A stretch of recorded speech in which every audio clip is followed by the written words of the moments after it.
another week of STEM at home. It's been a couple weeks, and as you can see, the pea plants have grown a lot.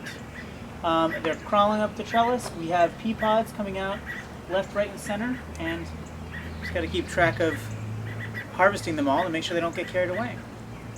Now, this week we are talking about sustainability. Sustainability is a topic about making sure that we use resources responsibly and we take care of the environment as we live in it. We're going to learn today about solar panels, which is a great sustainable way to get power for your house, from one of my colleagues, Matt Johnson. Enjoy! Matt Johnson of the STEM Center. We're up on my roof today to talk a little bit about sustainable energy production with solar panels. These are called photovoltaic solar panels, which means they work with the photovoltaic effect. It was discovered way back in 1839 by Alexander Edmund Becquerel. As you may guess, based on the name, the photo means light, and the voltaic means voltage or electricity. So what it does is they turn light into electricity, but how do they do that? And so we'll do a little demo with something closely related called the photoelectric effect that was discovered and described way back in 1905 by Albert Einstein, which is the only thing he won the Nobel Prize for, weirdly. Matter is the stuff that makes up things in the universe, just about everything in the universe, and it's composed of particles. One type of particle is the electron. In this case, we're going to use a blue ball pit ball to show electrons. And these electrons are high energy, they move around a lot, they're really fast, and when matter is struck by light, a certain type of light, high energy lights, these electrons start moving around inside the matter and aren't as tied to the other particles in there. And when you get enough of them moving around, you get electricity. When they start forming a current, that'd be the connection between the photoelectric effect and the photovoltaic effect. So we're going to use these yellow balls to symbolize photons, which is a discrete packet of light energy. And that is why Einstein won that Nobel Prize, and I think it was in the 20s, but he wrote the paper in 1905, because he hypothesized that light could be shown as this sort of particle.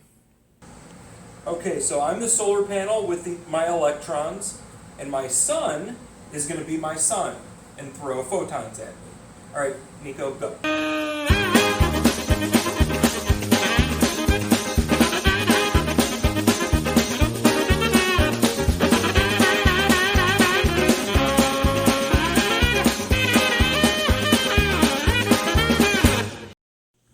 So what happens to all those blue balls or electrons that fell while I was trying to catch all those yellow balls? Well, as the matter starts collecting that energy, those electrons start moving around. And those free moving around electrons start forming what we call an electric current.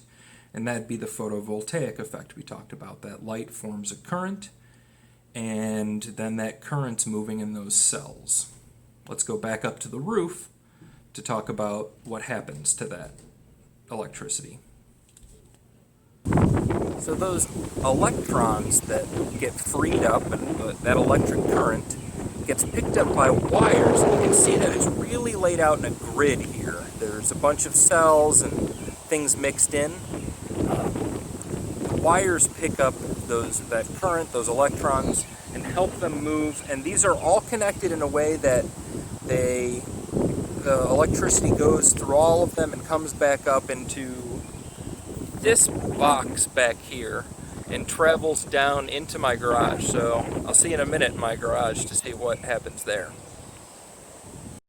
The current generated from those solar panels comes down through those wires to this box in my poorly lit garage and gets turned from direct current into alternating current so that it can go out onto the grid.